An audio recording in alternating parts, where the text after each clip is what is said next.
ఇవాళ అనేక సమస్యలకు తల్లిదండ్రుల యొక్క నిర్వీర్యత కారణం. మగపిల్లలు ఆడపిల్లలు అందరూ బెదిరిస్తున్నారు తల్లిదండ్రులు. పిల్ల వెర్రి వేషాలు వేస్తుంది అంటే ముందు చూసుకోవలసింది తల్లమ్మ, తండ్రి కాదు. 16 ఏళ్ళ అమ్మాయి ఫోన్ రాగానే డాబా మీదకి వెళ్ళిందంటే తల్లి వెంటనే కూర్చోబెట్టి అక్కడ ఎక్కడ కడుతున్నాడు, నా దగ్గర మాట్లాడు, లేదా ఫోన్ తీసేయి. అక్కడ ఎవడు ఫోన్ చేస్తాడో తెలియదు, ఫేస్బుక్లో ఎవడు పరిచయం అవుతాడో తెలియదు, వాడు నైజీరియా వాడో నిడదవోలు వాడో తెలియదు. వాడు ఏది అడిగితే అది పంపిస్తాడు.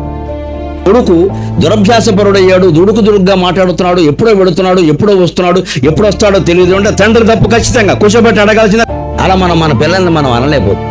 ఎందుకంటే ఒక్కగానొక్క పిల్ల, అది అందరికీ ఒక్కగానొక్కేనమ్మా. ఇప్పుడు ఒక్కగానొక్క చెడిపోతే మన పరిస్థితి ఏంటి? ఇక్కడ పిల్లలు చెడిపోతున్నారంటే తల్లిదండ్రుల సమస్య, కూర్చోబెట్టి తెలుసుకోవాల్సిందే. ఉంటావా పోతావా?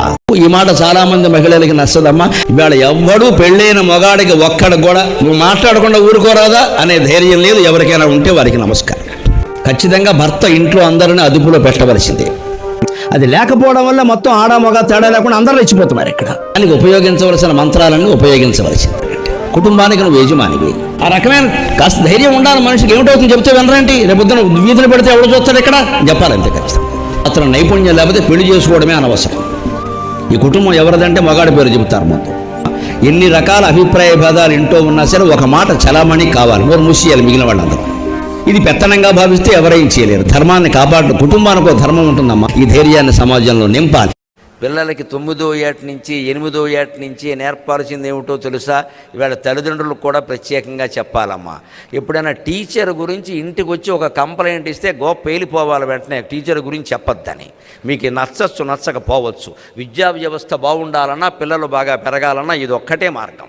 టీచర్ మీద కంప్లైంట్ చెప్పనివద్దు, అసలు చెప్పొద్దు. నోరు మూసుకొని చదువుకో అంతే. ఎవరో భయంకరంగా కొట్టేసే టీచర్లు ఉంటే వేరే విషయం. అది మనం వెళుతూ సర్లేరా నేను చూస్తానులే అని చెప్పి మనం వెళ్ళి అడగాలి. వీళ్ళని తీసుకుని వెళ్ళి అడగకూడదు. వీళ్ళ ముందు టీచర్ని నిలబెట్టి మాట్లాడకూడదు. వీళ్ళ జరుగుతున్న భయంకరమైన వ్యవస్థ ఎలా ఉందంటే శుభ్రంగా తల్లో తండ్రో వెళ్ళిపోయి అక్కడికి వెళ్ళిపోయి ప్రిన్సిపాల్ని నిలబెట్టడం.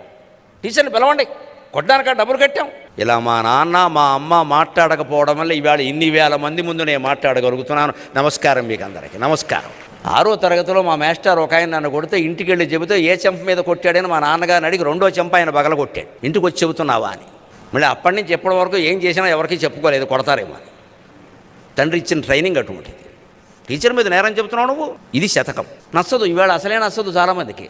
ఆ టీచర్లు ఏమన్నా గొప్పవాళ్ళే ఖచ్చితంగా. మనం వీడికి నేర్పాలంటే పిల్లాడికి ఖచ్చితంగా. మన పిల్లడదే తప్పది. ఆచార్యునికి ఎదిరింపకు, టీచర్కి ఎదురు చెప్పొద్దు, లేకపోతే వ్యవస్థ నడవదండి.